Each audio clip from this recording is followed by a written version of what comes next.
realize life, uh, you don't you will not settle in. Sometimes it's status quo, right? Oh, I work as so and so. This is my position. So depending on, this is where I bring these things out of people by saying that what is important to you? Is it what people think or what you want to do? And again, this is again a lived experience. Until I Yeah, ask myself what makes me happy, yeah, that's when your answers will come. yeah. Uh, It's and very the moment you important. start thinking, yes, yeah, go It's ahead. very important. It's very rare, I think, Neville, and it takes, I think it takes honesty from Yes. within yourself to recognize I actually do need to change. I wonder how you came to that place of, yeah, something has to change. Otherwise, I'm gonna be in trouble.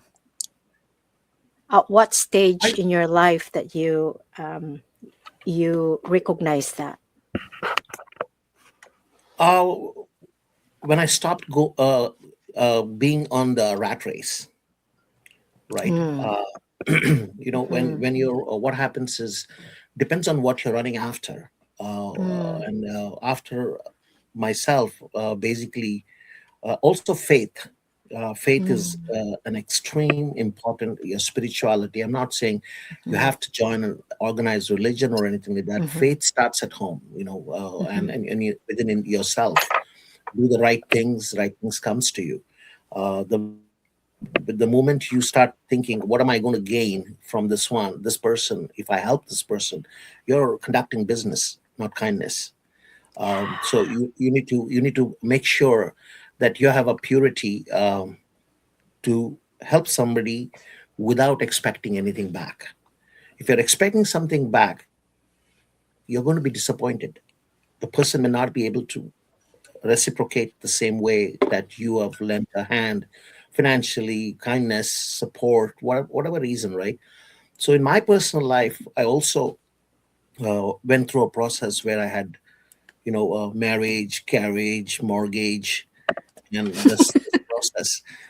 And then when you realize that, owner's pride, neighbor's envy, and then you're just saying that, oh, I've got $1 million house, I got a couple of fancy cars in the driveway, and then beautiful kids.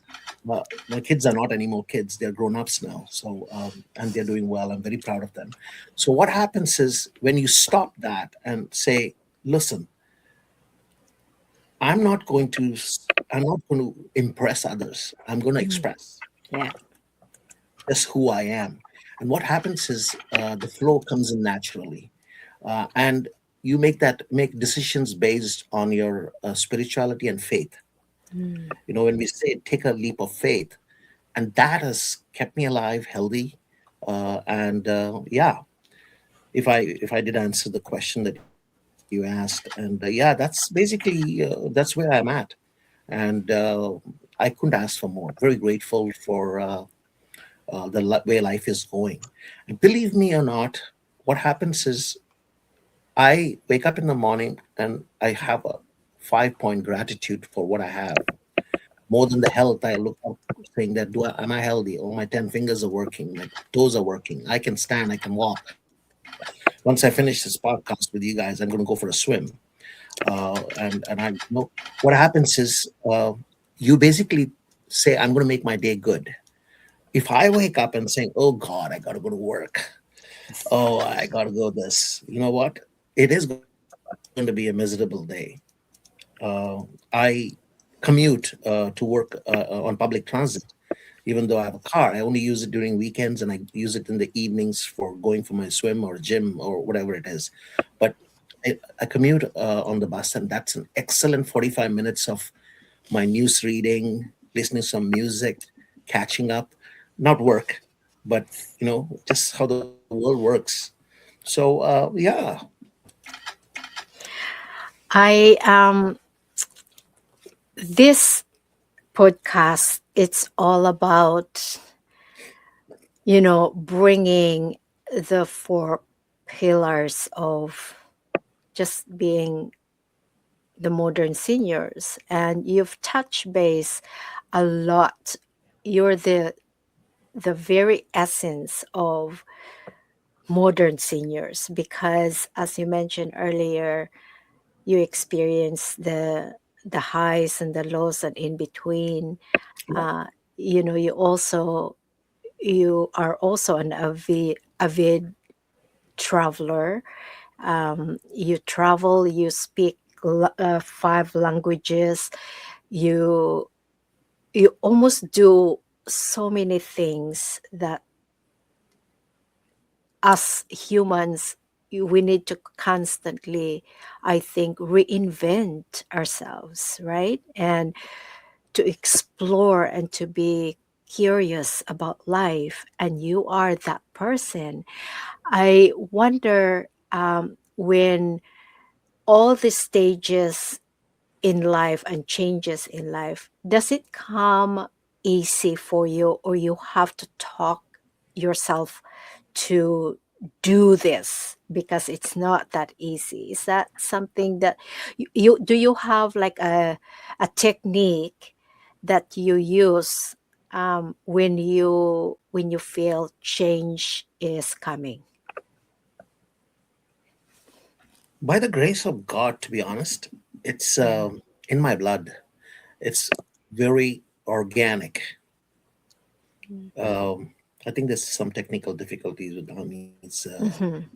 I So did see. uh, I'll tell you a little bit about me. When I was very young, in when I was in my single-digit age, my mother was in the Saint Vincent de Paul Society.